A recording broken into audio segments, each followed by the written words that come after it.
A little girl was walking her beloved pet when she was bullied by her classmates.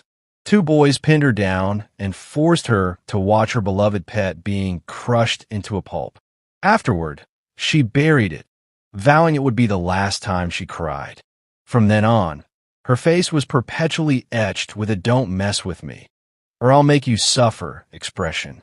For example, when her younger brother was bullied, she went to the swimming pool with 2 bags of piranhas and confronted the assailant with a domineering air. She then threw the piranhas into the pool, watching the man flee in terror. Her smile curled slightly, a chilling smile. The bullies paid a heavy price for their actions. Bewitching sirens filled the air. Most importantly, the principal of the school was her mother's roommate when she was in school. She would be treated very well here, but Wednesday couldn't stand her mother's self-willed behavior and said bluntly that she would escape from this closed school as soon as possible. Although Wednesday was very rebellious and broke her heart, this was the first time she was separated from her daughter, and she couldn't help but feel a little worried. While comforting his wife, the father secretly sent Broken Hand to monitor and protect Wednesday. However, Broken Hand was soon discovered by Wednesday. She gave Broken Hand 2 choices: either be locked in a drawer and wait for death, or swear to be loyal to her forever. Broken Hand hesitated for a moment, then knelt on the ground with 3 fingers to show his loyalty. Stomachache and went to the bathroom. She easily pried open the locked window, went to the rooftop, and slid down the pipe, perfectly avoiding the principal's sight. She then went to a coffee shop and asked the waiter, whose name was Taylor, about the location of the train. And the nearest train station was over 100 kilometers away. Choice but to wait for her for an hour. Just then, 3 students entered the coffee shop, clearly targeting Wednesday. This group of self-proclaimed pilgrims discriminated against her school, believing the students they were all freaks and eccentrics.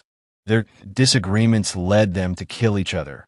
But what Wednesday never expected was how these weaklings got the courage. In a few short blows, these talkative kings were beaten so hard they couldn't get up. Taylor, who had never seen such a cool girl before, asked who she learned her kung fu from, was taken back to school. Unwilling to give up, Wednesday found Taylor with his number on his palm. After the 2 connected via video call, Taylor's first words upset him. Wednesday told him that the weekend was the annual Harvest Festival, which all students were required to attend, and that this would be his perfect opportunity to escape. Soon, the Harvest Festival arrived. Wednesday had arranged with Taylor to see him off that evening. Arriving, he discovered the principal was watching him closely, so he paid a small fortune to find a distraction. It worked wonders. When the principal looked back, Wednesday was nowhere to be seen. Just as they were about to leave, the 3 thugs they had encountered earlier showed up. Seeing they were armed, Taylor quickly grabbed Wednesday and ran away. On the way, Wednesday bumped into his classmate, Rowan, triggering his ability to predict the future. Seeing Rowan being killed in the wilderness shortly after, Wednesday was torn between 2 paths, but decided to give up his chance to escape. He chased after Rowan and told him he was in danger, but Rowan had deliberately lured him into the woods, intending to kill him there. Rowan produced a half-painted portrait, revealing to Rowan before her death. Just when Rowan was about to strangle Wednesday, a monster suddenly appeared and knocked him to the ground. The scene of Rowan's death was exactly the same as what Wednesday had just seen. However, the strange thing was that the monster looked back at Wednesday and did not attack him. Instead, it turned and left.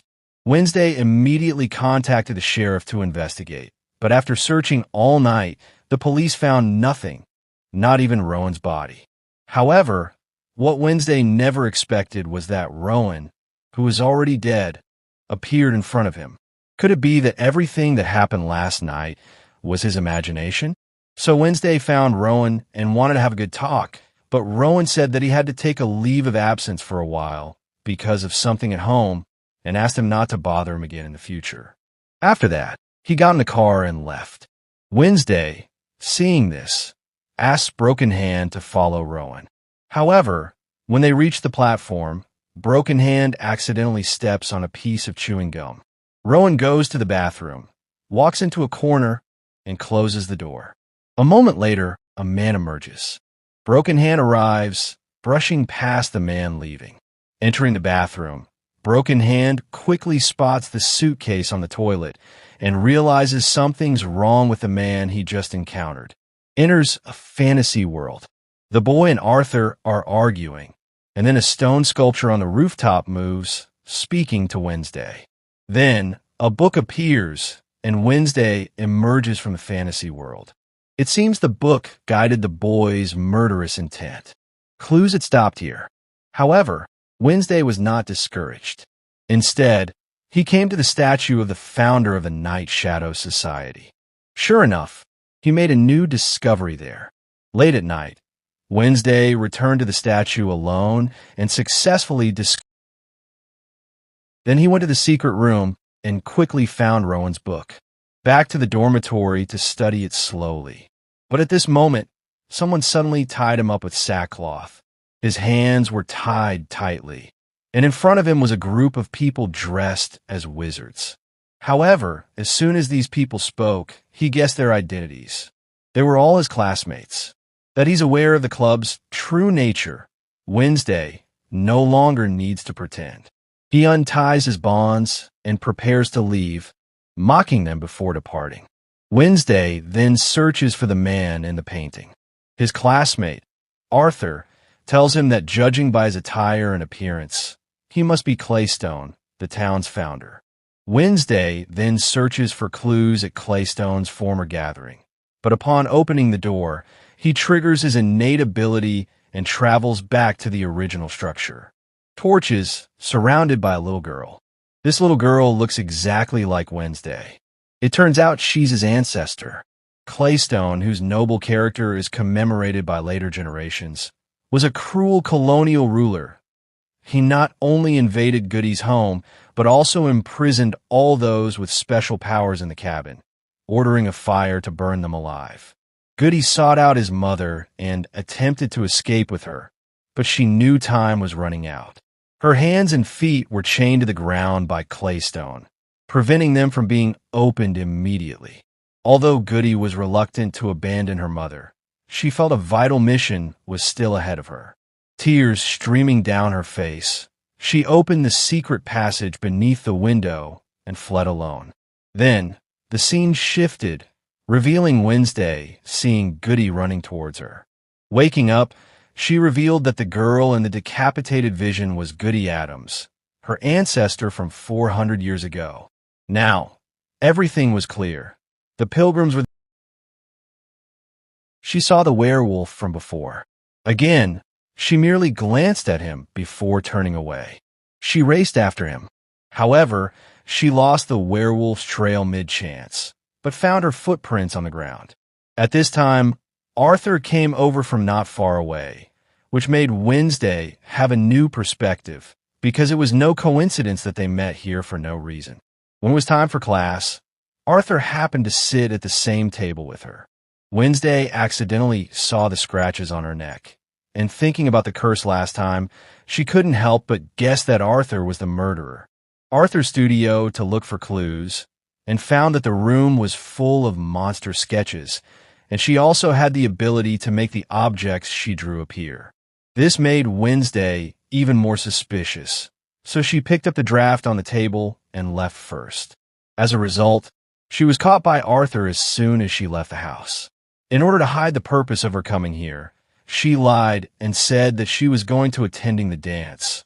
Arthur's mouth cracked with smiles when he heard it. In fact, she has always had a crush on Wednesday and naturally would not reject her. Wednesday planned to take this opportunity to get to know and observe Arthur closely. In a sealed house in the suburbs, Wednesday brought his newly acquired forearm to study the monster portrait taken out of Arthur's studio. Only Wednesday stood up for her and taught those who bullied her a lesson, so she was willing to do anything for Wednesday. Looking at the circles on the portrait, the little fat girl thought of some connection. He took Wednesday to a cave in the suburbs, whose appearance was exactly the same as that of the painting. After entering, he found bones everywhere. The further he went in, the more skeletons he saw. Finally, he found a pair of handcuffs on the wall. As long as Arthur's blood matched, then this person must be the murderer. Soon Wednesday found the bloody linen in the trash can of the studio. Before he left, Arthur pushed the door open and walked in. When Wednesday saw himself after being discovered, she questioned why she drew the monster. Arthur explained that he just sketched the monster he saw frequently in his dreams. But because he couldn't control his ability well, the claws in the painting scratched his neck. But Wednesday didn't believe it at all and immediately took out the picture of the cave to question her. But she was now and ordered her to leave immediately. After leaving the studio, Wednesday went straight to the police station and handed the bloody linen and the monster's claws to the sheriff, asking him to do a genetic test on them. But the final results showed that the DNA of the two was angry negative. Go to the monster's cave to stake out. But when she was about to go out at night, Taylor came to invite Wednesday to be her dance partner.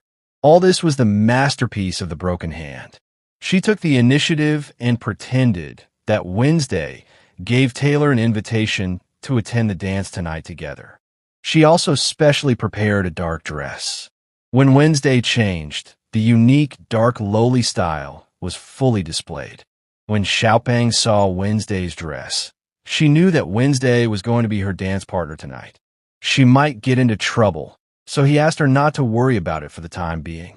Fatty pretended to agree, but after Wednesday left, she went to the monster cave alone, wanting to help Wednesday find out the truth as soon as possible.